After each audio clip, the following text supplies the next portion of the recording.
الحمدللہ وکفا والصلاۃ والسلام علی عبادہ الذین اصطفیٰ فاعوذ باللہ من شرور انفسنا ومن سیئات اعمالنا من یہد اللہ فلا مضل لہ ومن یضلل فلا ہادی لہ واشہد ان لا الہ الا اللہ وحدہ لا شریک لہ واشہد ان محمدا عبدہ ورسولہ اما بعد فان خیر الحدیث کتاب اللہ وخیر الہدی ہدی محمد صلی اللہ علیہ وسلم وشر الامور محدثاتها وكل محدثة بدعة وكل بدعة ضلالة وكل ضلالة في النار اعوذ باللہ السمیع العلیم من الشیطان الرجیم من حمزہ ونفخہ ونفثہ بسم اللہ الرحمن الرحیم اللہم صلی علی محمد وعلی آل محمد کما صلیت علی ابراہیم وعلی آل ابراہیم انک حمید مجید اللہم بارک علی محمد وعلی آل محمد کما بارکت علی ابراہیم وعلی آل ابراہیم انک حمید مجید رب اشرح لی صدری ویسر لی امری واحلل عقدۃ من لسانی یفقہوا قولی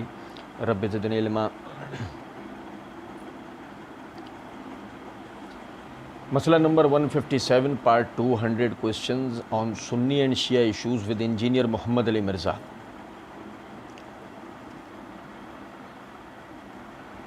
صحابہ اکرام رضوان اللہ علیہم اجمعین کی شخصیات کے گرد مرزا جی کے پھیلائے ہوئے وسوسے اور اعتراضات کے جوابات ہم سیکھ سمجھ رہے تھے۔ علی الحسن نقوی صاحب جیسے کہ ابھی ہم آگے پڑھیں گے، مرزا جی نے بڑے تم تراک کے ساتھ کہا ہے آپ لوگ تو میرے یار غار ہیں۔ تو ہم تو خیر اس اصطلاح کو استعمال نہیں کرتے ہیں، انشاءاللہ ہم آگے اس کے حوالے سے پڑھیں گے کہ کیوں نہیں کرتے، لیکن بہرحال مرزا جی کی غار کے اندر خود مرزا جی نے بھی اپنے جہاں بیٹھک کو غار تسلیم کر لیا ہے۔ مرزا جی کی غار کے اندر جو ان کے سامنے بیٹھے ہوئے سوالات کر رہے ہیں علی الحسن نقوی صاحب، انہوں نے ہمیں ہنسنے پہ مجبور کر دیا اور انہوں نے سوال کیا، اچھا آپ ایک ٹیکنیکل ذرا کویسچن ہے محدثانہ قسم کا کہ جو محدثین اہل سنت ہیں ان کی حضرت امیر معاویہ رضی اللہ عنہ کے متعلق کیا تحقیقات آپ کے علم میں ہیں، اور یعنی جرا بھی کہہ لیں تعدیل بھی جو ہوتی ہے جیسے آپ سے ہم سنتے ہیں، اور اس پر تھوڑا سا ٹیکنیکل طریقے سے بتائیں۔ میں نے پچھلی ریکارڈنگ میں آپ کو توجہ دلائی تھی، یہ سوال مکمل طور پر غلط سوال ہے، یعنی کہ علی الحسن نقوی جو ہے وہ ایک مبتدا بھی نہیں ہے، ابتدائی طالب علم بھی نہیں ہے، ایسا آدمی ہی نہیں ہے کہ جو یعنی کہ ذرا بھی الف بے بھی جانتا ہو جرح و تعدیل یا علم حدیث وغیرہ کے، رہ گئے سامنے مرزا جی تو وہ تو بیچارہ ویسی پپٹ ہے۔ جیسے میں عرض کیا کرتا ہوں کہ اس کی تو ڈوریں کہیں اور سے ہلتی ہیں، وہ ڈکٹیشن اس کو ملتا ہے، رٹافیکیشن اسے آتا ہے، وہ رٹا مار کے بیٹھ جاتا ہے، اس کے پلے کچھ بھی نہیں ہے۔ لازمی سی بات ہے کہ آپ سمجھیں محدثانہ قسم کا سوال، اور اس پہ بھی نقطے کی بات ہے نا کہ محدثین اہل سنت جو کہتے ہیں، مرزا جی نے جو آگے جواب دینا ہے سو دینا ہے، میں سوال کو دوبارہ دہرا رہا ہوں، اسے بھی ذہن میں رکھیے گا۔ اب ذرا ہم وہ ٹیکنیکل طریقہ بھی دیکھیں گے جو مرزا جی نے جواب کے اندر اختیار کیا۔ مرزا جی کہتے ہیں جرح و تعدیل تو یہ ہے کہ دیکھیں جی مجھ سے سوال کئی دفعہ کیا گیا ہے، یہ سوال مجھ سے کئی دفعہ کیا گیا، شکر ہے یار آپ نے یہ سوال کیا، ریکارڈنگ میں آ جائے گا کہ جی حضرت معاویہ کا کردار اگر اس طرح کا تھا ان سے حدیثیں کیوں محدثین نے لی ہیں۔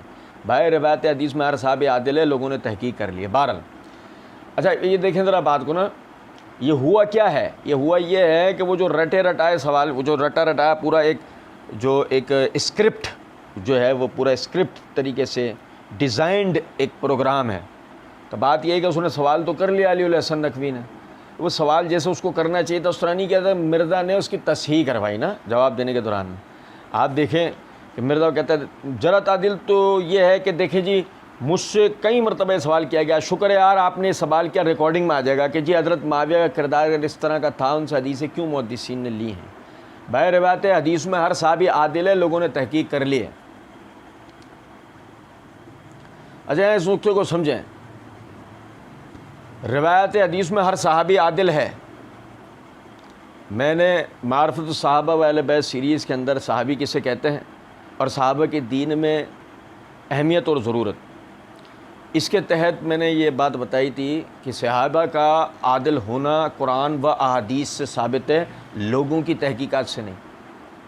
ہاں جب لوگوں کی جس کی طرف اشارہ دیا لوگوں کی تحقیقات، لوگوں سے مراد یہ کہ ہریرا گرا نتھو خیرا تو نہ تحقیق کے اصول جانتا ہے نہ وہ تحقیق کر سکتا ہے، بلکہ بقول مرزا جی کہ مرزا جی نے جو بات کہی ہے بطور خاص عوام الناس کے لیے شاہ جی کہ جنہیں احادیث کے صحیح یا ضعیف ہونے کی پہچان نہیں ہوتی جب تک کہ ان کی رہنمائی کوئی دوسرا نہ کر دے. وہ کہتے ہیں کہ ان بیچاروں کو، اور وہ اتنے للو پنجو ہیں کہ ان کو پتہ ہی نہیں چلتا کہ صحیح و ضعیف کیا ہے.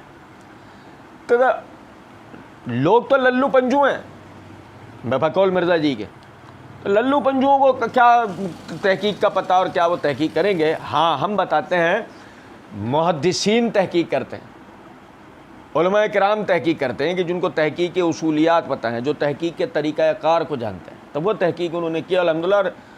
یعنی کہ پہلی چیز تو یہ کہ صحابہ کرام رضوان اللہ علیہم اجمعین کا عادل ہونا تو قرآن اور حدیث سے ہی ثابت ہے، اس میں تو خیر کوئی شک کی گنجائش ہی نہیں بچتی ہے. لیکن پھر جب ان کے احوال جو صحیح اسانید سے ہم تک پہنچے ہیں اس کی تحقیق کی گئی تو پتہ لگا کہ قرآن اور حدیث میں جو ان کو عادل کہا گیا وہ بالکل صحیح کہا گیا تھا، ان کے احوال واقعی ایسے ہی تھے. اب اس کے بعد کہتے ہیں کہ صحاب، اب دیکھیں ذرا سمجھے گا، ذرا یہ اس ایک ایک لفظ پہ غور کیجیے گا کہ صحابی نے بہت بڑے بڑے جرم کیے، صحابہ یعنی کہ صحابی نے بہت بڑے بڑے جرم کیے، صحابہ میں سے ہوئے، زنا تک ہوئے، لیکن انہوں نے نبی صلی اللہ علیہ وسلم پر جھوٹ نہیں باندھا. اور یہ پاسبل ہی کیسے، یہ کیسے پاسبل ہے؟ سنیں ذرا بات. مرزا صاحب کو جو سننے والے ہیں، مرزا صاحب کے مقلدین کا تو بیڑا ہی غرق ہو چکا ہے، ان کو تو شاید سمجھ میں ہی نہ آئے کہ یہ بات کیا ہے. مرزا جی کو سننے والوں کو جو سلیم الفطرت قسم کے لوگ ہیں کہ جو جانبداری کے ساتھ نہیں سنتے بلکہ غیر جانبدارانہ انداز میں مرزا کو سنتے ہیں، میں ان کی خدمت میں گزارش کروں گا آپ ذرا اس بندے کا انداز ملاحظہ کریں. صحابہ نے بڑے بڑے جرم کیا. دیکھیں علماء اصولیین کا اس بات پر اتفاق ہے کہ علمی بات ہے، اس کو توجہ سے سنیں. سن رہے ہیں؟ علماء اصولیین جو صغائر پہ کبائر پہ یعنی کہ چھوٹے گناہوں پہ بڑے گناہوں پہ اور جو عقائد کے اوپر بات کرتے ہیں، سمجھیں ذرا اس بات کو، وہ سب یہ تشریح کرتے ہیں. اور ہم بھی یعنی کہ اگر تھوڑا سا پڑھے لکھے آدمی ہوں تو وہ اس بات کو سمجھتا ہے. جرائم دین میں کبیرہ گناہ ہیں، یعنی جرائم معاشرتی طور پہ جو جرائم سمجھے جاتے ہیں، کہے جاتے ہیں، وہ دین میں کبیرہ گناہ ہیں. مثال کے طور پہ جھوٹ بولنا جرم ہے. بھئی اگر کورٹ کے اندر گواہ کا جھوٹ بولنا ثابت ہوا تو اس سے بھی سزا ہو سکتی ہے نا. جھوٹ بولنا جرم ہے، کبیرہ گناہ ہے ہمارے دین میں. زنا کرنا پاکستانی آئین میں جرم ہے، زنا کرنا جرم ہے، دین میں ہمارے کبیرہ گناہ ہے. ناحق کسی کو قتل کرنا جرم ہے اور دین میں کبیرہ گناہ ہے. رشوت ستانی کرنا کبیرہ گناہ، یعنی کہ ہمارے دین میں، ہمارے ملک میں جرم ہے اور دین میں کبیرہ گناہ ہے. اور علی حاصل قیاس جتنے اس قسم کے جرائم جن کو کہا جاتا ہے وہ دین میں کیا ہے؟ گناہ. اب میری بات توجہ سے سنیں، مرزا جی کو سننے والوں سے میں عرض کروں گا آپ توجہ سے سنیں.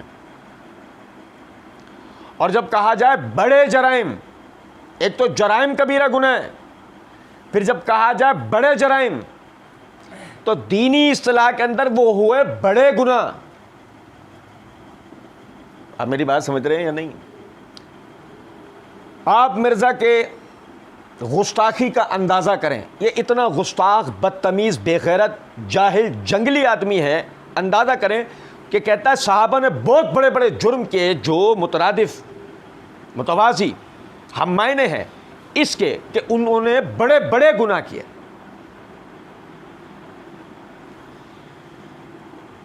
کوئی کہے کہ نہیں جی آپ لفاظی کر رہے ہیں، میں لفاظی نہیں کر رہا. آپ بڑے بڑے جرائم کی دین میں ڈیفینیشن بتا دیں ہمیں. دین میں بڑے بڑے جرائم کو کیا نام دیا گیا ہے آپ ہمیں بتا دیں. جس کا مطلب یہ ہوا نبی صلی اللہ علیہ وسلم کے تربیت یافتہ صحابہ، ابھی آگے ہم توجہ سنیے گا، ابھی آگے ہم مرزا جی کے ہی الفاظ میں ایک چیز پڑھیں گے. نبی اکرم صلی اللہ علیہ وسلم کے تربیت یافتہ آپ کے ساتھ رہنے والے وہ کیا کرتے تھے؟ بڑے بڑے گناہ کے کام، لیکن مرزا جی نہیں کرتے۔ مرزا جی سے چھوٹے سرزد نہیں ہو رہے ہیں، بڑے تو دور کی بات ہے۔ مرزا جی نے کبھی اپنے لیے بات کی؟ اپنے ابو کے لیے، اپنے دادا کے لیے، اپنے پھپھا ماما تایا چاچا کے لیے؟ نہیں، مرزا جی نہیں کرتے۔ آپ میری بات توجہ سنیے، صحابہ نے بڑے بڑے جرم کیے، صحابہ میں وہ صحابہ میں سے ہوئے، ان سے زنا تک ہوئے۔ جب صحابہ جمع آئے تو مطلب کیا ہے؟ آپ سارے صحابہ کے لیے یہ بات کر رہے ہیں، نہیں تو کم از کم اکثر کے لیے۔ اور یقین کریں کہ اگر مرزا جی ہمارے سامنے بیٹھے ہوتے نا، ہم کہتے ہیں مرزا جی 10 صحابہ بتائیں، 10 صحابہ اور ان کے بڑے بڑے جرائم بتائیں، 10 صحابہ اور ان کے بڑے بڑے جرائم بتائیں۔ اور جب آپ نے کہا ان سے زنا تک ہوئے ہیں تو آپ زیادہ نہیں، 3 صحابہ بتائیں، 3، عربی میں جمع کا اطلاق 3 پر ہوتا ہے نا، 3 صحابہ کرام بتائیں کہ جن سے زنا سرزد ہوئے، 3۔ بات کیا ہے؟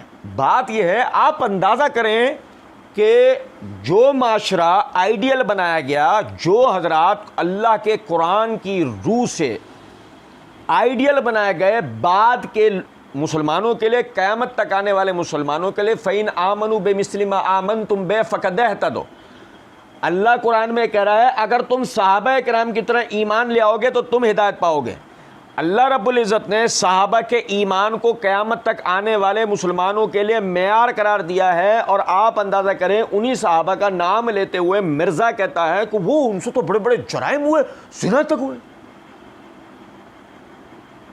بہت خبیث آدمی، بقول اس ہی کے فتنہ ہے، آپ اندازہ کریں۔ کہتا ہے لیکن انہوں نے نبی صلی اللہ علیہ وسلم پر جھوٹ نہیں باندھا، اور یہ پاسبل ہی کیسے ہے؟ کیوں مرزا جی؟ جب تم نے سامنے والے کو یہ تاثر دے دیا کہ انہوں نے بڑے بڑے جرائم کیے، اور میری بات توجہ سے سنیں، ذرا توجہ سے میری بات سنیں، توجہ سے سنیں۔ صحابہ کے لیے آپ سود کھانے کا اثبات کرو، صحابہ کے لیے آپ زنا کرنے کا اثبات کرو، مرزا نے کیے ہیں۔ بعض مواقع ہم پڑھ چکے ہیں، بعض مواقع پہ جہاں یہ صحابہ کرام رضوان اللہ علیہ مجمعین پہ اعتراض کرے گا، وہاں ہم انشاءاللہ اس کے جوابات اللہ کی توفیق سے پڑھیں گے۔ صحابہ سے آپ زنا کرواؤ، صحابہ سے آپ سودی لین دین کرواؤ، صحابہ سے آپ ناحق ایک دوسرے کا قتل کرواؤ، صحابہ سے آپ ایک دوسرے پہ لان تان سب و شتم کرواؤ، گالی گلوچ کرواؤ، بقول آپ کا ترجمہ، تو جھوٹ بولنے میں کیا ہے؟ اتنے بڑے بڑے کبیرہ گناہوں کا انتصاب نعوذ باللہ آپ صحابہ کی طرف کریں، اور آپ کہیں جھوٹ نہیں، انہوں نے نبی صلی اللہ علیہ وسلم پہ جھوٹ نہیں باندھا، اور یہ پاسبل بھی کیسے؟ مرزا جی جب آپ نے وسوسہ دے دیا تو سامنے والوں کے لیے یہ پاسبلٹی بھی نکال دی کہ ممکن ہے جھوٹ بھی بولتے ہو۔ جب اتنے بڑے بڑے معاملات کر لیے تو جھوٹ بولنے میں کیا مسئلہ ہوگا انہیں؟ آگے دیکھیں، کہتے ہیں سنیں مجھے بتائیں، ایک شرابی کبابی دنیا کا غلیظ ترین انسان ہو، اس کو آپ کہیں کہ میں 1 کروڑ روپیہ دیتا ہوں، نبی صلی اللہ علیہ وسلم کو گالی دے دو، دے گا؟ یہ مرزا جی نے سوال کیا، علی الحسن نقوی صاحب نے جواب میں کہا نہیں۔ ہم وہاں بیٹھے ہوئے ہوتے ہیں، ہم کہتے ہیں مرزا جی تمہارے جیسا ہوتا نا شاید یہ کام بھی کر جاتا، نعوذ باللہ، کیونکہ مشہوریت حاصل کرنے کے لیے تم نبی صلی اللہ علیہ وسلم کے صحابہ کو گالیاں دلوا رہے ہو، تو اگر مزید تمہیں شہرت چاہیے ہوتی تو تم تو اللہ کے رسول صلی اللہ علیہ وسلم کے شان میں بھی نعوذ باللہ کوئی نہ کوئی کلام لوگوں سے کروائی دیتے۔ جب تم یہاں تک پہنچ گئے کہ نبی سے بھی غلطیاں ہوئی ہیں نعوذ باللہ، جب تم یہاں تک پہنچ گئے تو تمہارے لیے بعید کیا کہ تم یہاں تک بھی چلے جاتے۔ آگے کہتے ہیں مرزا جی زنا کے لیے عورتیں دیں، زنا کرے گا، شراب دے پیے گا، وہ کہے گا یار جو بھی ہے یہ کام میں نے نہیں کرنا، یہ کام میں نے نہیں کرنا۔ مرزا جی کو سننے والوں کو ہم توجہ دلائیں گے، ذرا سنجیدگی سے ہماری بات سن۔ 1 کروڑ روپیہ دینے کے بعد بھی نا ایک عام آدمی کی آپ مثال یہ دے رہے ہو، زنا کے لیے عورتیں دے دو، نہیں کرے گا، شراب دے دو، نہیں پیے گا، لیکن صحابہ کے لیے آپ نے کیا کہا ہے؟ ان سے بڑے بڑے جرائم ہوئے, زنا تک ہوئے. کیا بے شرم آدمی ہو تم, کیا بے غیرت آدمی ہو تم, ایک ہی پیراگراف کے اندر کیا کیا بکواس کر جاتے ہو تم. تمہیں سننے والے تمہیں اگر غور سے سن لیں نا, تم پر لعنت بھیج دیں قیامت تک کے لیے. سنو ذرا بات کو.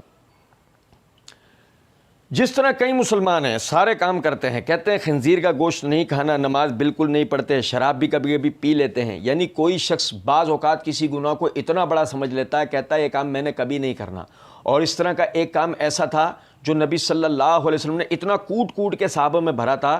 صحیح مسلم کی پہلی حدیث بخاری میں بھی موجود ہے, اور یہ چند احادیث ہیں جو متواتر ہیں. ان میں سے یہ ایک حدیث ہے کہ آپ صلی اللہ علیہ وسلم نے ارشاد فرمایا, جس شخص نے میری طرف جھوٹی حدیث منسوب کی وہ اپنا مقام دوزخ میں دیکھ لے.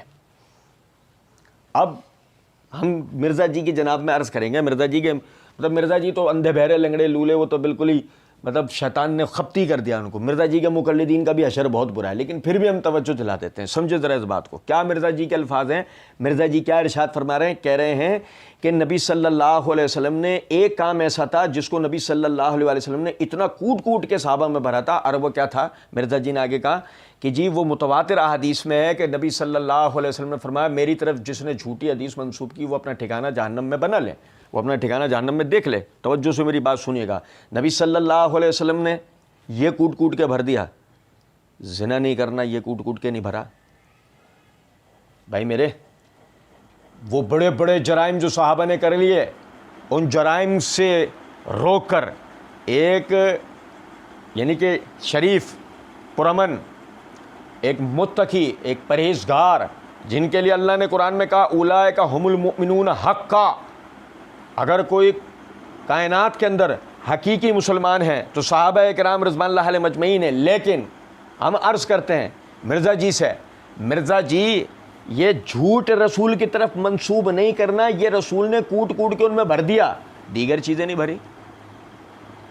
اصل بات یہ ہے آپ کے گلے گھنٹی بندھی ہوئی ہے, یہ آپ کے گلے گھنٹی بندھی ہوئی ہے. توجہ سے میری بات سنیں.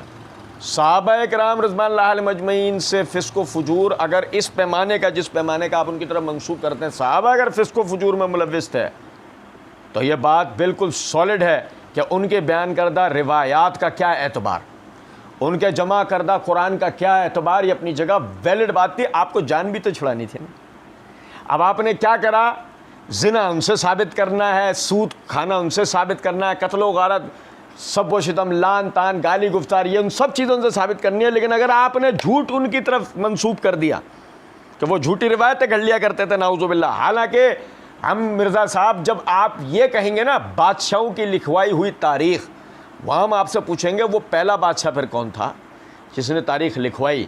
تو سنیں ذرا بات کو, غور طلب نکتہ ہے کہ چونکہ یہاں آپ کے گلے ایک ایسی گھنٹی بند گئی ہے کہ آپ سے اتارنے سے بھی اتر سکتی. اب آپ جان چھڑانے کے لیے رسول نے ایک چیز ان میں کوٹ کوٹ کے بھر دی تھی کہ وہ نبی کے ذمے جھوٹی حدیث نہیں لگا سکتے. یعنی کہ نبی نے ان کی یہ تو تربیت کر دی, ان کی معاشرتی تربیت نہیں کری, ان کی خاندانی تربیت نہیں کری, ان کی سیاسی تربیت نہیں کری, ان کی عسکری تربیت نہیں کی. غور کریں ذرا اس بات. اچھا پھر دیکھیں, کہتے ہیں اور صحیح مسلم میں تو اتنے خطرناک الفاظ ہیں. سیدنا علی کے جنگ نہرمان والے چیپٹر میں سیدنا علی کہتے ہیں کہ مجھے اگر آسمان سے زمین پر پھینک دیا جائے نا تو یہ تکلیف مجھے گوارا ہے, لیکن میں اس چیز سے ڈرتا ہوں کہ میں رسول اللہ صلی اللہ علیہ وسلم پر کوئی جھوٹی حدیث بیان کروں. پھر انہوں نے حدیث بیان کی کہ جو خوارج کو قتل کریں گے وہ کتنے عظیم لوگ ہوں گے. یعنی وہ اپنی امت اپنی قوم کا, اپنی فوج کا وہ موٹیویشنل لینڈ رائز کروا رہے تھے کہ میں نے حضور صلی اللہ علیہ وسلم سے خود سنا ہے کہ بہترین لوگ ہوں گے وہ لوگ جو خارج کو قتل کریں گے. تو اس وقت انہوں نے کہا کہ میں آسمان سے گر پڑوں نا یہ مجھے گوارا ہے, جھوٹی یعنی بات گوارا نہیں ہے. اچھا اب سنیں ذرا بات کا, میں آپ بھائیوں کو توجہ دلاؤں. مرزا, آپ ایک امیجن کریں, ایک فریم ہے, اس میں مرزا جی بیٹھے ہیں. غور سے دیکھیں مرزا جی کو, فوکس کریں. سب سے پہلے تو اس نقطے پہ غور کریں. اور وہ صحیح مسلم میں تو اتنے خطرناک الفاظ ہیں. اس میں خطرناک الفاظ کیا تھے؟ اس میں خطرناک الفاظ کیا تھے؟ خطرناک کیا تھے؟ آپ سمجھے ذرا بات, عجیب جنگلی آدمی ہے, خطرناک الفاظ ہیں. یہ تو اتنی زبردست حدیث ہے, اس حدیث سے تو سیدنا علی بن ابی طالب رضی اللہ تعالیٰ عنہ کی کمال فضیلت ثابت ہوتی ہے کہ نبی صلی اللہ علیہ وسلم نے فرمایا کہ خوارج سے جنگ کرنے والے اس امت کے بہترین لوگ ہوں گے, اللہ کے پاس سے بڑا اجر پائیں گے. اور یعنی وہ پہلی شخصیت کے جنہوں نے خوارج کے خلاف جہاد کا علم سر بلند کیا, وہ سیدنا علی بن ابی طالب رضی اللہ تعالیٰ عنہ. اس میں تو اتنی کمال فضیلت ہے سیدنا علی کی, تو اس میں خطرناک الفاظ کیا ہیں؟ میں آسمان سے گر پڑوں, یہ آپ کا کمال تقویٰ ہے, یہ آپ کے کمال تقوی کا بیان ہے جو سیدنا علی فرمائے. اس میں خطرناک الفاظ کیا ہیں؟ بس صرف وسوسہ دینا پبلک. سنیں ذرا بات, دو چیزوں کی طرف میں آپ کو اور توجہ دلاتا ہوں. دیکھیں میں آپ کو بتاؤں, یہ میرے ہاتھ میں صحیح مسلم ہے, اس کی یہ جلد نمبر 2 ہے, کتاب الزکوٰۃ ہے, صفحہ نمبر 994 کے اوپر وہ روایت ہے کہ جو مرزا جی نے توجہ دلائی. یا بھائی میری بات توجہ سنیں, صفحہ نمبر 994 حدیث نمبر 2358 وہ ہے جو مرزا جی نے توجہ دلائی ہے, اور صفحہ نمبر 995 تا 997 حدیث نمبر 2363 جو ہے بڑی غور طلب حدیث ہے. میں نے معرفت الصحابہ و اہل بیت سیریز کے اندر سیدنا علی و سیدنا معاویہ کے درمیان کے جو حالات تھے وہ بیان کرتے ہوئے بھی اس حدیث کا بیان کیا تھا, اور اس نقطے کی طرف توجہ دلائی تھی. سیدنا علی بن ابی طالب رضی اللہ تعالیٰ عنہ نے اپنے ساتھیوں کو مخاطب کرتے ہوئے فرمایا, تم معاویہ اور اہل شام کی طرف جانے کی باتیں کرتے ہو اور انہیں چھوڑ کر جاتے ہو.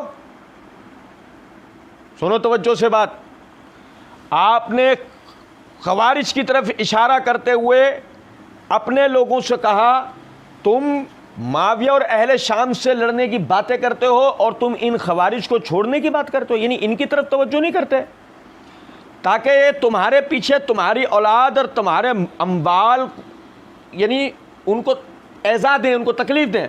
اللہ کی قسم مجھے امید ہے کہ یہ وہی قوم ہے جس نے ناحق خون بہایا اور لوگوں کی چراگاہوں کو لوٹ لیا. بھائی میرے پیارے, وہ ہے نا صحیح مسلم میں الفاظ میں نے پچھلے دنوں توجہ دلائی تھی, یہ آپ کے چچا کے لڑکے معاویہ کہتے ہیں کہ ہم لوگوں کے مال ناحق کھا لیں, لوگوں کے مال ناجائز لوٹ لیں. سیدنا علی رضی اللہ تعالی عنہ نے کہا کہ نہیں, یہ لوگوں کا ناحق قتل کرنے والے اور ناحق مال لوٹنے والے کون ہیں؟ خوارج ہیں. معاویہ اور اہل شام, معاویہ اور آپ کے ساتھی, یہ نہیں. سیدنا علی کی طرف سے اس کا جواب, ایک صفحے کا فرق ہے, ایک صفحے کا. مرزا جی نے جس جگہ اس حدیث کی طرف توجہ دلائی ہے اگلے ہی صفحے پر حدیث ہے کہ جہاں ایک ہی جملے نے 2 اعتراضات کے ایک ساتھ جوابات دے دیے ہیں, لیکن مسئلہ یہ مرزا جی اگر اس کو بیان کر دیں تو مرزا جی مکمل طور پر چوراہے پہ ان کا بانڈا نہیں پھوٹ جائے. اور دوسرا نقطہ, باغی خوارج ہیں یا اہل شام؟ سیدنا علی نے کہا تم اہل شام کا ارادہ کرتے ہو. اور بھائی میرے سورہ حجرات کی آیت کیا توجہ دلائی مرزا جی نے, پچھلے سے پچھلی ریکارڈنگ میں ہم نے پڑھا تھا نا کہ اللہ رب العزت نے فرمایا جب تمہارے یعنی مومنین کی 2 جماعتیں آپس میں لڑ جائیں ان کے درمیان صلح کراؤ, اور پھر جو حد سے بڑھنے کی کوشش کرے ان سے لڑو. اس حتیٰ تب کی وہ جنہوں نے بغاوت کی, تو اگر باغی, سنو باغیوں سے لڑنے کا تو اللہ نے حکم دیا نا, اگر باغی معاویہ اور اہل شام ہوتے تو سیدنا علی ان کو چھوڑنے کی بات کر کے خارجیوں سے لڑنے کی بات کرتے. کہتے نہیں پہلے ان سے لڑو جو اللہ نے حکم دیا ہے اور اس کے بعد خارجیوں سے لڑو. لیکن چونکہ معاویہ اور اہل شام باغی نہیں تھے, یہی وجہ ہے کہ سیدنا علی نے کہا انہیں چھوڑو, تم ان کی طرف بات کرتے ہو, ان سے لڑنے کی باتیں کرتے ہو, انہیں چھوڑو, ان کی طرف توجہ. ایک یہ حدیث یعنی کہ ایک صفحہ 994 پر وہ روایت ہے جو مرزا جی نے توجہ دلائی, اور 996 کے اوپر یعنی کہ یہ حدیث وہ ہے, اور یعنی کہ حدیث نمبر 2358 وہ ہے جو مرزا جی نے توجہ دلائی, اور 2363 یہ ہے جو مسئلے کو مکمل طور پر حل کر دیتی. اور اسی طرح ایک اور نقطہ سمجھیے گا مرزا جی کے ہی بیان کردہ الفاظ کے اندر کہ جو مرزا جی نے کہا کہ سیدنا علی فرماتے ہیں کہ بہترین لوگ ہوں گے جو خوارج کے خلاف لڑیں گے. یہ میرے ہاتھ میں تاریخ ابن کثیر ہے البدایہ والنہایہ, اس کی جلد نمبر 8 کا صفحہ نمبر 754 ہے.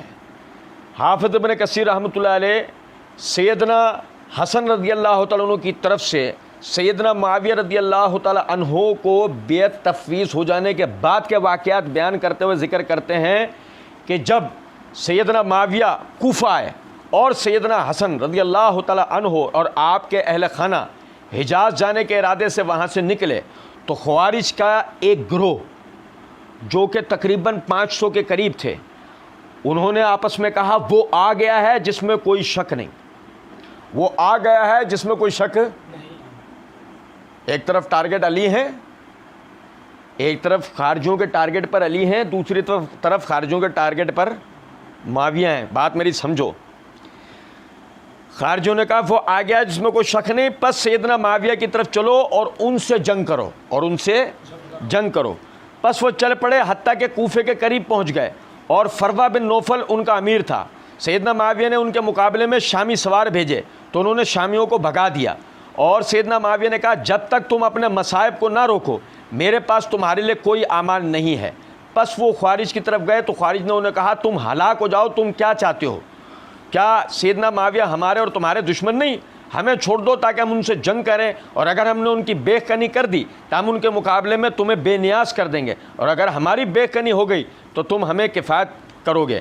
انہوں نے کہا اللہ کی قسم جب تک ہم تم سے جنگ نہ کریں ایسا نہیں ہوگا. خوارج نے کہا اللہ ہمارے نہروانی بھائیوں پر رحم کرے, اے اہل کوفہ وہ تم سے بہتر جانتے تھے. پس انہوں نے باہم جنگ کی اور اہل کوفہ نے ان کو شکست دے کر مار بھگایا.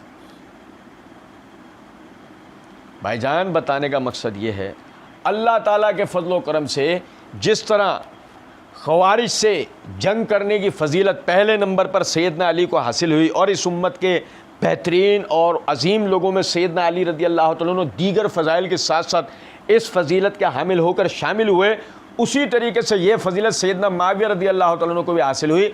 آپ بھی خارجیوں سے نبرد آزما ہوئے.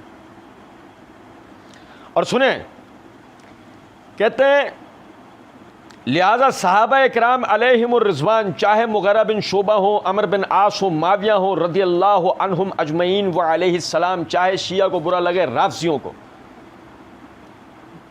ہم سلامتی کی دعا سب کے لیے ہے. میں اس جملے کو پڑھتا ہوں, آپ لوگ حیران ہو رہے ہیں مرزا جی کیا کہہ دیا, نہیں سمجھے بات کو؟ سنو, لہذا صحابہ اکرام علیہم الرضوان چاہے مغیرہ بن شعبہ ہوں, عمر بن عاص ہوں, معاویہ ہوں رضی اللہ عنہم اجمعین و علیہ السلام, چاہے شیعہ کو برا لگے رافضیوں کو, ہم سلامتی کی دعا سب کے لیے ہیں. ٹھیک, اچھا یہ سیم اس طرح کی بات ہے جب مرزا جی نے پارٹ 1 کے اندر مرزا جی نے کہا تھا کہ مرزا جی فرماتے ہیں آپ کروڑوں معاویہ لے آئیں, ایک حضرت عمر کے برابر نہیں ہے, میں تو رضی اللہ تعالی عنہ ہی کہتا ہوں, دعائے خیری کرتا ہوں سب کے لیے, کیونکہ میں ان کو صحابی مانتا ہوں, میں ان کو نعوذ باللہ منافق نہیں مانتا رافضیوں کی طرح. میں نے وہاں اس کا جواب دیا تھا. آپ سمجھیں ذرا اس بات کو کہ مرزا جی کیا کہہ رہے ہیں, مرزا جی کے 2 دانت ہیں, جیسے ہاتھی کے 2 ہوتے ہیں نا, مرزا جی کے بھی 2 چہرے ہیں, ایک ہے دکھانے کا اور ایک ہے اندر کا. دکھانے کا چہرہ تو مرزا جی کا کیا ہے, گورا ہے. کیا ہے, گورا ہے. جو نہ دکھانے کا چہرہ نا انتہائی سیاہ ہے, انتہائی سیاہ چہرہ.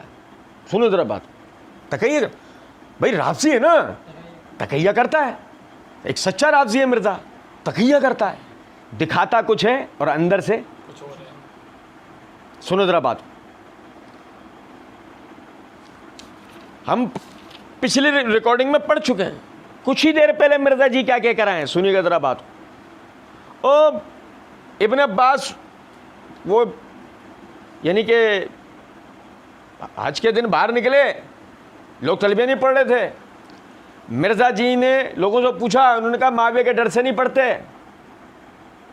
مرزا جی نے کہا, مرزا جی ابن عباس رضی اللہ عنہ کی طرف منسوب کرتے ہیں جملہ, معاویہ کی ناک خاک آلود ہو, اور پھر سنن کبریٰ بہقی سے پڑھ کے بتاتے ہیں اللہ کی لعنت ہو ان پر, نعوذ باللہ من ذالک. پوچھے کوئی آدمی جس کی ناک خاک آلود ہو رہی ہے, جس پر اللہ کی لعنت کرنے جیسے الفاظ نعوذ باللہ کہے جا رہے ہیں بقول تمہارے, تمہیں چین نہیں آیا تھا؟ میں بتا چکا ہوں یہ ضعیف روایت ہے, میں توجہ دلا چکا ہوں, لیکن میں صرف ایک نقطے کی طرف توجہ دلاؤں, ذرا سمجھے گا بات کو. اب ہم تو کیسے چوچو بنے, کوئی بھی ہو, معاویہ ہو, کوئی بھی ہو, ٹھیک ہے نا, اب ہم تو سلامتی کی دعا ہماری سب کے لیے. تو پیچھے ان کو لعنت کر کے آیا ہے اور آگے تو یہاں پر لوگوں کو بے وقوف بنا رہا ہے کہ ہماری سلامتی کی دعا سب کے لیے ہے.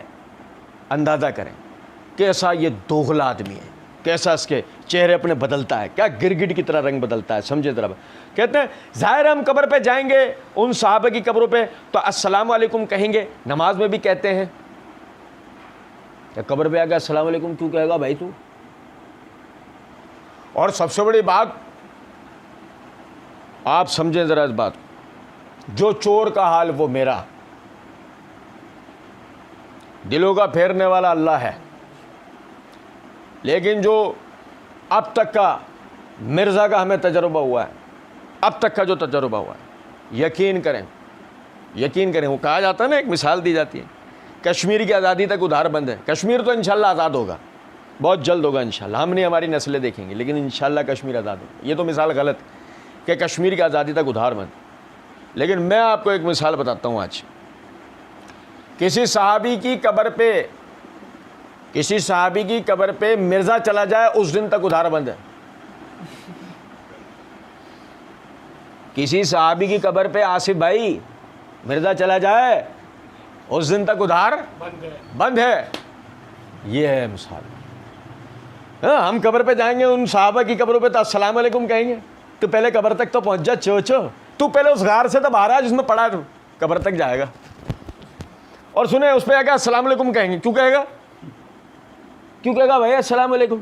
اللہ کے رسول صلی اللہ علیہ وسلم سے کسی قبر پہ جا کر سلام کرنا ثابت ہے؟ سنو ذرا بات کو, سوائے اس کے کہ جب تمہارا گزر قبرستان پر سے ہو تو السلام علیکم یا اہل القبور, السلام علیکم یا اہل دیار المؤمنین پڑھنے کا, یہ پڑھے گا نا. السلام علیکم کیوں کہے گا؟ بات آ رہی ہے سمجھ میں؟ نہیں. بہرحال اچھا جی, تو یہ سب کے سب جو ہیں لوگ, ان لوگوں سے روایتیں احادیث میں لی جائیں گی, کسی سے جھوٹ ثابت نہیں ہے, اور ان صحابہ سے کوئی ایسی حدیثیں نہیں جو باقی صحابہ نے روایت نہ کی ہوں, کوئی تفرد نہیں ہے. آپ دیکھیں ذرا, اندازہ کریں, سمجھے آپ اس وسوسے کو سمجھیں. مرزا جی کیا بتانا چاہ رہے ہیں؟ مرزا جی یہ بتانا چاہ رہے ہیں کہ صحابہ سے کوئی ایسی حدیثیں منقول نہیں جو مطلب کسی فرد واحد سے, عمر بن عاص ہو, مغیرہ بن شعبہ ہو, معاویہ بن ابی سفیان ہو, بھئی یہ جتنے بھی حضرات ہیں جن پہ مرزا تنقید کر رہا, ابو بکر عمر عثمان ہو, جن پہ مرزا تنقید کر رہا. سنو ذرا بات, مرزا کہنا چاہ رہا ہے ان صحابہ میں کوئی ایسی حدیث نہیں جو باقی صحابہ نے روایت نہ کی ہو, کوئی تفرد نہیں ہے. یعنی کسی حدیث کو بیان کرنے میں صحابہ منفرد نہیں ہوتا ہے. میں اگر مثال ہے کسی سے تمہارا دل مطمئن نہیں ہو رہا, کسی اور سے لے لو روایت. ایسا نہیں ہے ایک مضمون ایک ہی صحابی روایت کر رہا دوسرا نہ کرتا ہو. سنو ذرا بات, مرزا جی نے اپنی اسی ویڈیو میں ایک جگہ یہ بات کہی ہے کہ اس طریقے سے ابن مسعود کے بارے میں آتا ہے, وہ تشہد میں علی النبی پڑھتے تھے, السلام علیکہ ایھا النبی کو, لیکن امت نے انہیں اس کو امت نے نہیں اس کو ایکسیپٹ کیا. خود انہوں نے بھی جو تشہد سکھایا وہ ایھا النبی کو, یہ ان کا تفرد ہے, امت نے نہیں ایکسیپٹ کیا. میں نے وہاں اس کا جواب دیا تھا کہ کیا ہے واقعی ان کا تفرد ہے, میں نے وہاں جواب دیا تھا. لیکن آپ سمجھیں ذرا اس بات کو, مرزا جی یہاں کیا کہہ رہے ہیں, کسی صحابی کا کسی روایت کو بیان کرنے میں تفرد نہیں ہے. وہاں کہہ رہے ہیں کہ علی النبی پڑھنے میں ابن مسعود کا تفرد ہے. یہ ہے مرزا جی, کبھی کچھ کہتے ہیں اور کبھی کچھ. بہرحال کہتے ہیں باقی صحابہ اگر ان کی حدیثیں نہ بھی لی جاتی, باقی صحابہ سے حدیثیں نہ بھی لی جاتی, باقی صحابہ سے ہمیں وہ حدیثیں مل جاتی ہیں. یعنی کہ اگر بعض صحابہ سے حدیثیں, جیسے مثال ہے کسی صحابی سے دل مطمئن نہیں ہے, جیسے آگے مرزا جی کہیں گے میں ایک رکعت وتر نہیں پڑھتا, جب سے مجھے پتہ لگا معاویہ پڑھتا تھا. ہم وہاں پڑھیں گے انشاءاللہ, ہم وہاں پڑھیں گے مرزا جی سے, ٹھیک ہے. سنیں ذرا بات, کہتا ہے اگر ان کی حدیثیں نہ بھی لی جاتی ہیں ٹھیک ہے، باقی صحابہ سے ہمیں وہ حدیثیں مل جاتی ہیں، باقی صحابہ سے وہ ہمیں حدیثیں تشہد کے علی نبی علی کسی اور صحابی سے نہیں ملی تھی کیا مرزا جی؟ کہتے ہیں روایت حدیث میں قابل قبول ہے، اس اعتبار سے ان پر کوئی جرح نہیں ہے، اس اعتبار سے ان پر کوئی جرح، باقی بڑے بڑے جرائم کیے انہوں نے، زنا تک کیے، پڑھا نا بھائی ہم نے. اچھا ایکسیپٹیبل ہوں گے، لو سند کس نے دی ہے؟ ایکسیپٹیبل ہوں گے. یہ سند کون دے رہا ہے؟ جہلمی رادھا.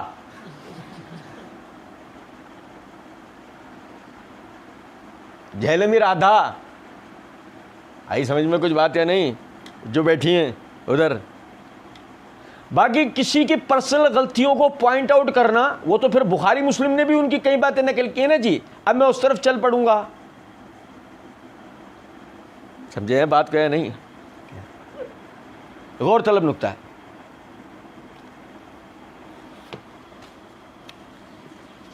دیکھیں پہلی چیز تو ہے مرزا جی، اب میں اس طرف چل پڑوں گا کیا مطلب ہے. آپ تو شروع میں کہہ چکے ہیں، اب میرا ایک منصف مزاج آدمی کی حیثیت سے کہ میری ذمہ داری میں حق بات لوگوں تک پہنچاؤں، تو جو بات چل رہی ہے حق بات ہے، مت ڈرو بتا. اور آپ تو ویسے بھی مرزا جی اور ایک جگہ پر کہہ چکے ہیں، آپ فرماتے ہیں ظاہر ہے جب آپ علمی دلائل پر علم کے میدان میں جذبات کی کوئی حیثیت نہیں ہوتی، پھر نشتر ہاتھ میں ہوتا ہے. پھر سرجن کا کام تو یہ ہے کہ چاہے کوئی شیخ الحدیث لیٹا ہوا ہے، چاہے کوئی ڈاکٹر لیٹا ہوا ہے، وہ چیرا لگائے گا. اس کو یہ نہیں کہہ سکتے یار تو چیرا کیوں لگاتا ہے شیخ الحدیث، سنو اپینڈکس کرنا سی چیرا لگانا پڑا ہے. تو چاہے کوئی بھی بڑے سے بڑے کوئی بزرگ ہستی ہے جہاں پہ علمی دلائل ہیں، وہاں ہم کہیں گے کہ ان سے وہ غلطی ہوئی ہے، اس غلطی کے اوپر ان کی علمی گرفت کی جا سکتی. اب میں اس طرف چل پڑوں گا تو جا بھائی حق بتا، چیرا لگانا پڑا ہے بتاؤ. اور پھر ہمیں بھی تو مزہ آئے گا نا تمہاری باولی اتارنے میں. تمہاری باولی ہم اتاریں گے کیسے؟ تم جب تک اس طرح کی اچھل کود کرو گے نہیں اس وقت تک ہم تمہارا نرخرا دبائیں گے کیسے؟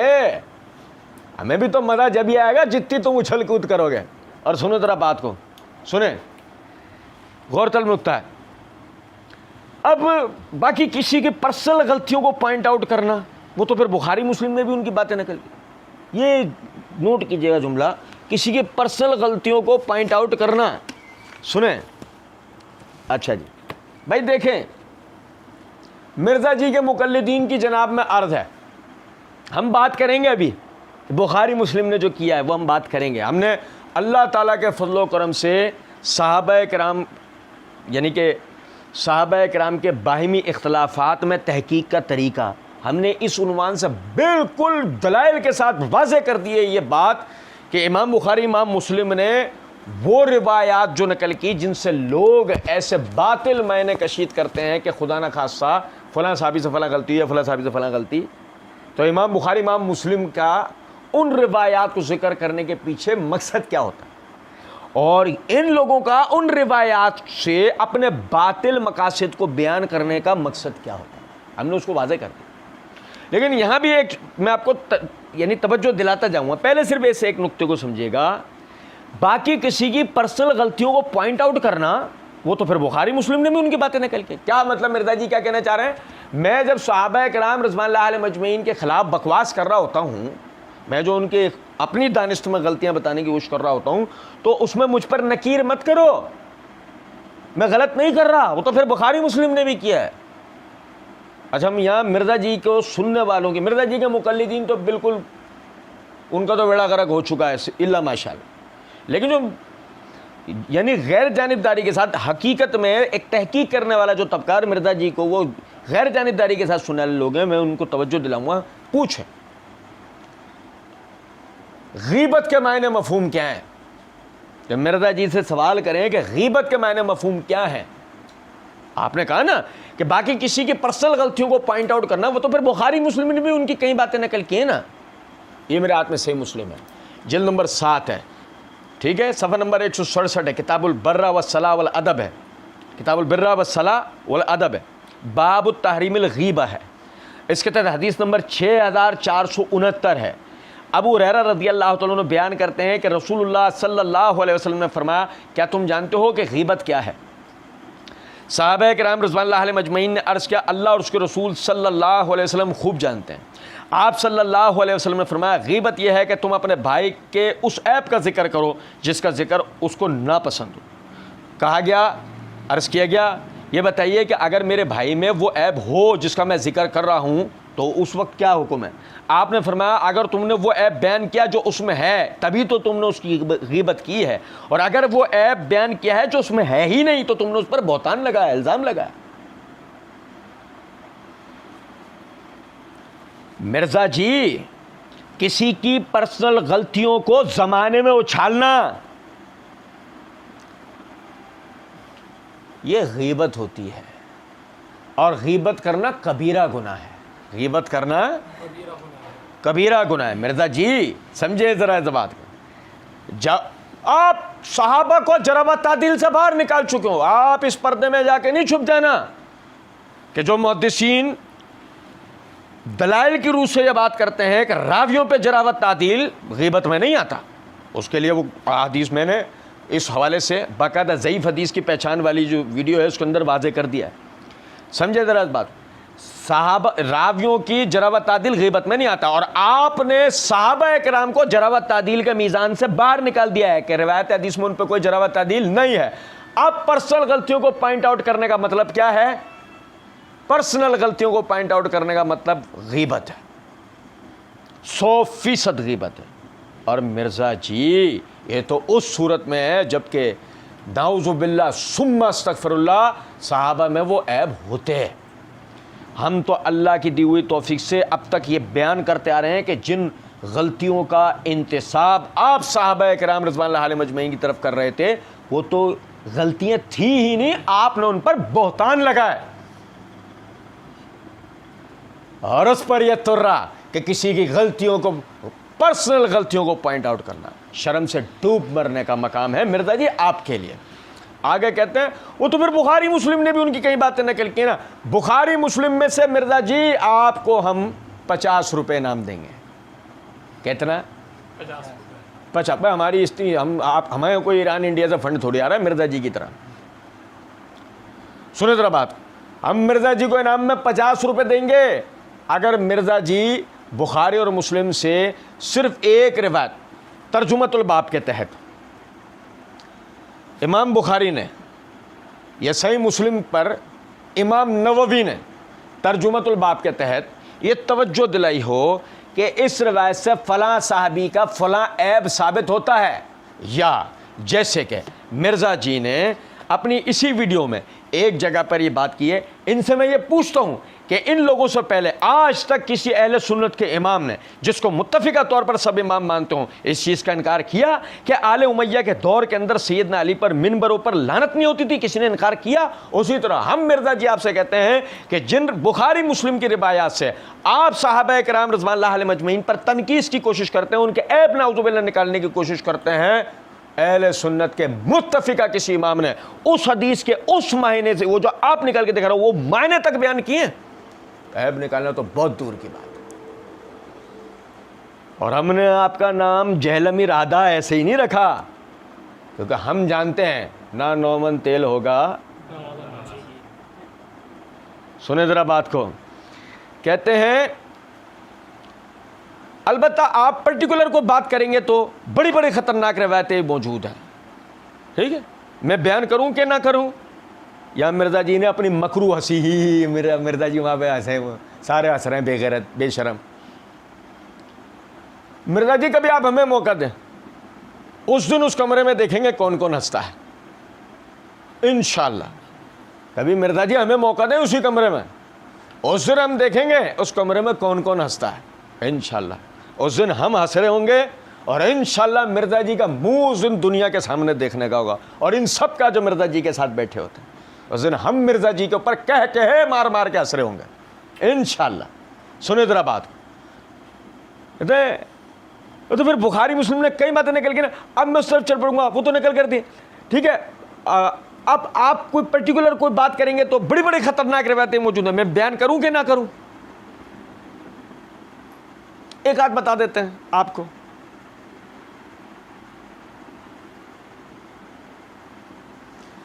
اب تک جن روایات کو مرزا جی خطرناک کہہ رہے تھے، اللہ کے فضل و کرم سے اس کے صحیح معنی مفہوم ہم نے آپ بھائیوں کو بیان کی نا. اس کے بعد مزید اب آگے یہ سنیں ذرا بات کو، بیان کروں گے نہ کروں؟ ہونے چاہتا مرزا جی آپ یوں کہتے ہیں میں ڈوب مروں یا نہ مروں، یوں کہتے آپ. ہم انگلیاں ایسے دانتوں میں دبا کے نا کچھ دیر سوچتے ہیں، پھر کہتے ہیں مر جاؤ. کچھ بات آ رہی ہے سمجھ میں یا نہیں؟ کیونکہ یقین کریں آپ دنیا کے وہ بے شرم اور بے غیرت آدمی ہیں کہ اگر کوئی آدمی آپ سے بیٹھ کر یہ بولے سنو ہاں تمہارے ابو کی غلطیاں بتاؤ تمہاری امی سے شادی کے علاوہ، تو وہ تو پتہ لگ گئی نا میں تم سامنے بیٹھے ہو، اس کے علاوہ تمہارے ابو کی غلطیاں بتاؤ، ایک آدھ تو بتا دو. اسی انداز میں اپنے کہنا بیان کروں کہ نہ کروں. ایسے ہی ہم سنیں، ایسے ہم آپ کے سامنے بیٹھے ہوتے نا تمہارے ابو کی غلطیاں بتاؤ، ایک آدھ تو بتا دو، چلو تمہارے علاوہ ایک آدھ تو بتاؤ. میں کہہ رہا ہوں نا اس کمرے میں اگر ہم بیٹھے ہوتے تو اس دن پوری دنیا دیکھتی کہ کون ہنستا ہے اور کس کا منہ دیکھنے کا لائق ہوتا ہے. سنیں، کہتے ہیں شیخ زبیر علی زئی، اچھا ویسے تو بہت ساری ہیں، ویسے تو اچھا میں اس پیرا کو ایک دفعہ پھر پڑھوں. کہتے ہیں بڑی بڑی خطرناک روایتیں بھی موجود ہیں، میں بیان کروں کہ نہ کروں؟ ایک آدھ بتا دیتے ہیں آپ کو، ویسے تو بہت ساری ہیں. مرزا جی ایک آدھ چھوڑو ساری بتا دو، ہم انشاءاللہ ساری کا ہم سے جواب لے لو، کوئی مسئلہ ہی نہیں. ہم تو بیٹھے آپ کے جواب دینے کے ہیں، ہمارے سوالات تو اب تک 35 ہو گئے، لے آؤ جواب کسی ایک کا. لیکن ہم تو جانتے ہیں نا کہ نہ 9 من تیل ہوگا. سنیں ذرا بات، ویسے تو بہت ساری ہیں، ویسے تو ایک آدھ بتا رہے ہیں، اور پیچھے سے مرزا جی پیچھے سے 33 مرتبہ سبحان اللہ، 33 مرتبہ الحمدللہ، 34 مرتبہ اللہ اکبر پڑھتے آ رہے تھے. ایک آدھ اب بتانے بیٹھ رہے ہیں، نہیں سمجھے کچھ بات کو؟ 12 سنو، کہتے ہیں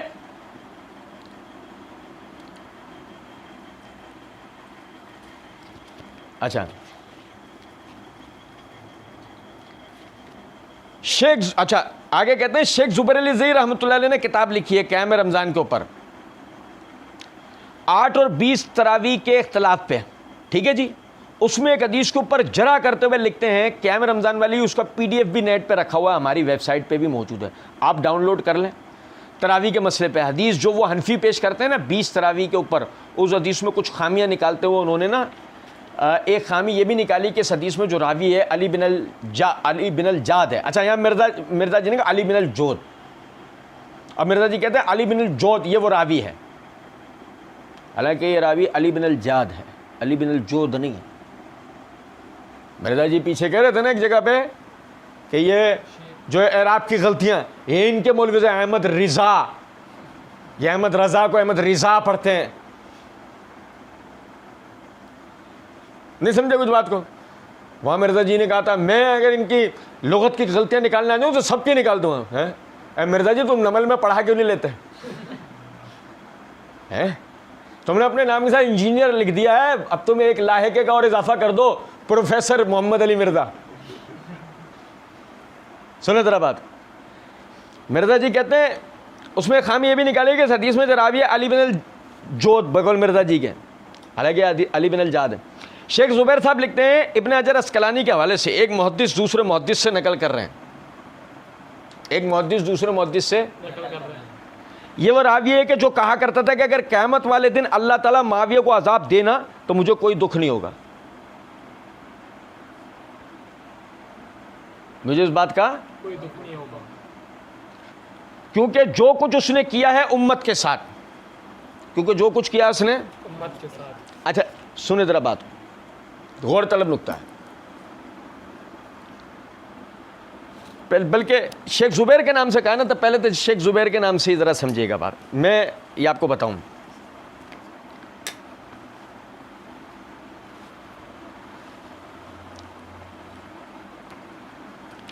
شیخ زبیر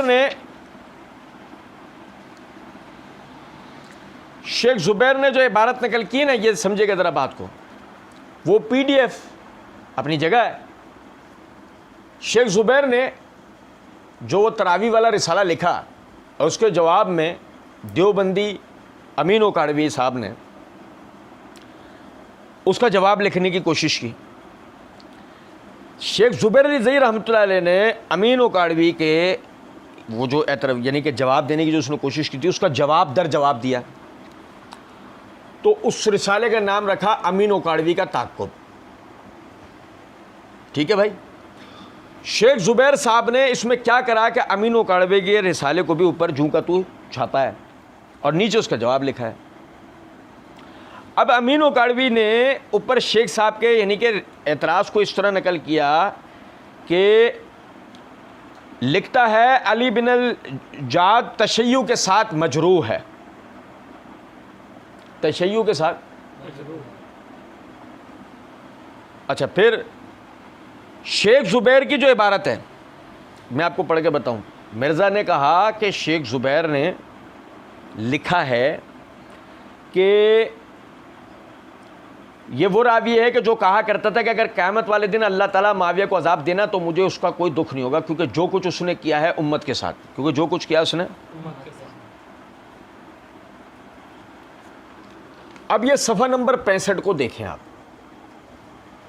یہ میں نے نیچے پیرا کو اشارہ دیا ہوا ہے. ٹھیک ہے. جو بھائی ویڈیو دیکھنے والے پوز کر کے بھی ہے نا, یہاں ویڈیو کو پوز کر کے بھی اس پیرا کو مکمل دیکھ سکتے ہیں. اور جو میں پڑھوں گا اس پیرا کو اور پھر دیکھیں پیرا کا اگلا حصہ.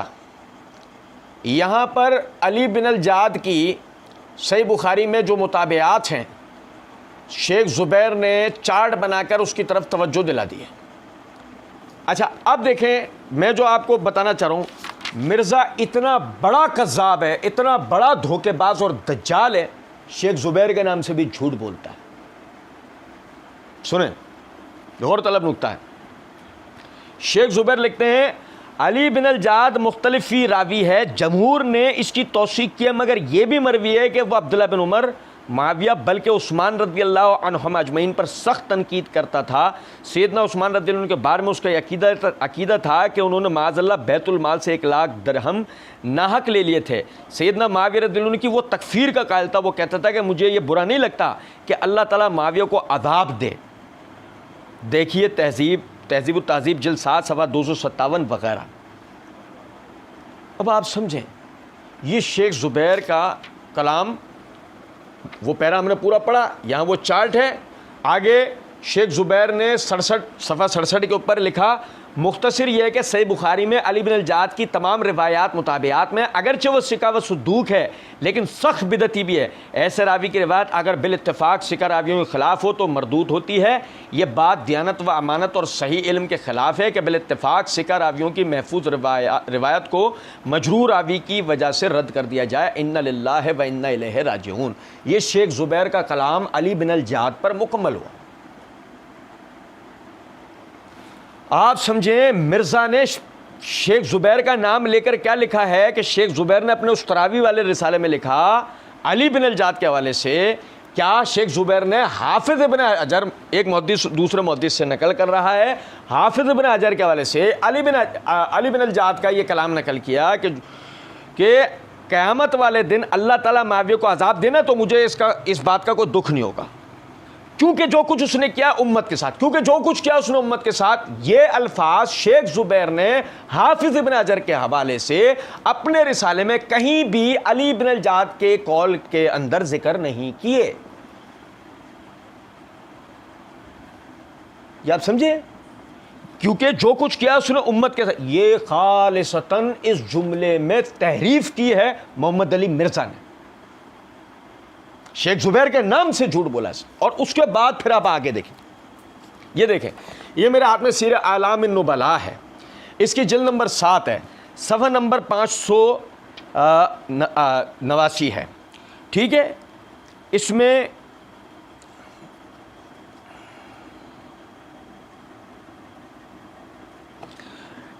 میں لکھا ہے قال احمد بن ابراہیم الدورقی قلت لعلی بن الجاد بلغنی انک قلت ابن عمر ذاک السبیح. احمد بن ابراہیم الدورقی رحمۃ اللہ علیہ کہتے ہیں کہ میں نے علی بن الجاد سے کہا مجھے یہ بات پہنچی ہے کہ تم نے عبداللہ بن عمر رضی اللہ تعالیٰ عنہ کے لیے کہا ہے کہ وہ بچہ؟ قال لم اقل، علی بن الجاد نے کہا میں نے ایسا نہیں کہا، ولیکن معاویہ ما اکرہ ان یعذبہ اللہ، اور لیکن میں نے معاویہ کے لیے کہا ہے کہ اگر اللہ اس کو عذاب دے تو مجھے کوئی برا نہیں لگے گا۔ بھائی میرے آپ ذرا توجہ کریں، یہ رہی عبارت، آپ اس عبارت کو دیکھ لیں، اس سند و متن دونوں دیکھ لیں، اس سند و متن کو دیکھ لیں، یہاں ویڈیو کو پاز کر لیں، رک کے پورا بغور دیکھ لیں۔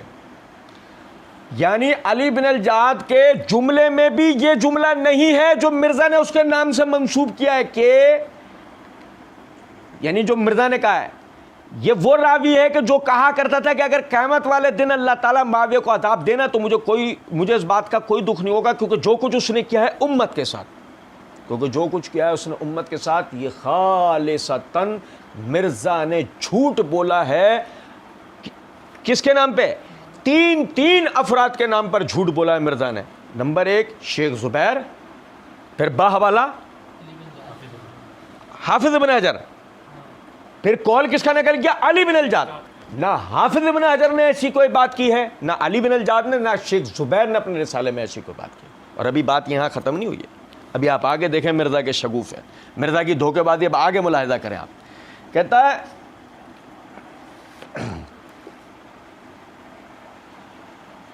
یہ کون ہے؟ ہاں میں بتاتا ہوں یہ کون ہے، ان کا تعارف ابھی کرواؤں گا تو تواڈے پیرا تلے زمین نکل جائے گی۔ علی بن الجاد، علی بن الجاد، یہ بات آپ نے کبھی، آپ لوگ تو میرے یار غار بھی، آپ میں سے کئی لوگ بیٹھے ہوئے ہیں، کبھی مجھ سے آپ نے کبھی نجی محفل میں بھی آپ نے یہ بات سنی ہے؟ سنیں ذرا بات، غور طلب، یہ کون ہے؟ ہاں میں بتاتا ہوں یہ کون ہے، ان کا تعارف ابھی کرواؤں گا تو تواڈے پیرا تلے زمین نکل جائے گی۔ اب مرزا جی نہیں نکلے گی، ہمارے پیروں تلے زمین نکلے گی، لیکن یہی کال لے کے آپ ہمارے سامنے بیٹھ جاتے نا، آپ کی تو زمین میں قبر ہی بن جانی تھی۔ ہمارے تو پیروں تلے سے زمین نہیں نکلے گی انشاءاللہ، لیکن یہی کال آپ ہمارے سامنے لے کے بیٹھ جاتے نا اگر، تو آپ کی تو اسی زمین میں قبر بن جاتی، یقین کریں۔ کہتے ہیں علی بن الجاد، یہ بات آپ نے کبھی، آپ لوگ تو میرے یار غار، یہ ہے وہ جملہ جس کی طرف میں نے تھوڑی دیر پہلے توجہ دلائی تھی، آپ لوگ تو میرے غار، آپ میں سے کئی لوگ بیٹھے ہوئے ہیں یار غار میرے، کبھی آپ نے مجھ سے کسی نجی محفل میں آپ نے یہ بات سنی ہے؟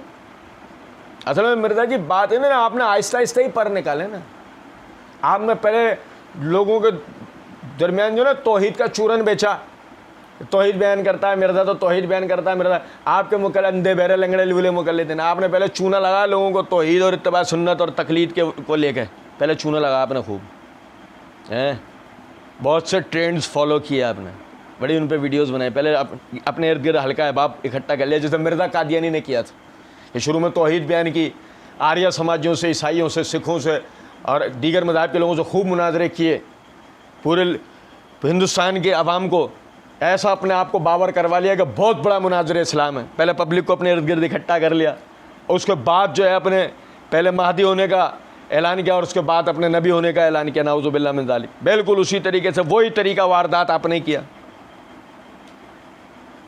لیکن یہ بھی خوب کہا مرزا جی میرے یار غار، ہم یہ نہیں کہیں گے آپ نے گستاخی کیا، اپنے آپ کو مماثل کر لیا محمد صلی اللہ علیہ وسلم کے ساتھ، کہ یار غار کی اصطلاح خاص ہے سیدنا ابو بکر صدیق رضی اللہ تعالیٰ عنہ کے لیے، اور وہ کس کے یار غار تھے؟ محمد صلی اللہ علیہ وسلم۔ لیکن چلیں ہم آپ سے بات نہیں کرتے، یہ تشبیہ بعید ہے، لیکن چلے چھوڑیں، ہم آپ کو یہاں پہ معاف کر دیتے ہیں، لیکن اتنا تو ضرور ہے نا، یہ تو آپ نے تسلیم کر لینا، جہاں آپ بیٹھے ہیں آپ کی غار، جہاں آپ بیٹھے ہیں آپ کی، جیسے وہ غار میں سے نہیں نکل رہے رافضیوں کے بار میں، ایسے آپ بھی اس غار میں سے باہر آ رہے ہیں، نہ آپ کے یار غار، کوئی آپ کا یار غار ہی نا جس کا آپ ایک ویڈیو بنا دو، یہ میری نمائندگی کرے گا، یہ میری نمائندگی کرے گا، اس کی جیت میری جیت، اس کی شکست میری شکست ہے، پھر آپ کا وہ یار غار ہی آ جائے نا باہر، نہیں سمجھے؟ لیکن ایسا نہیں ہے بہرحال۔ اور اس کے بعد آگے سنیں، یہ جملہ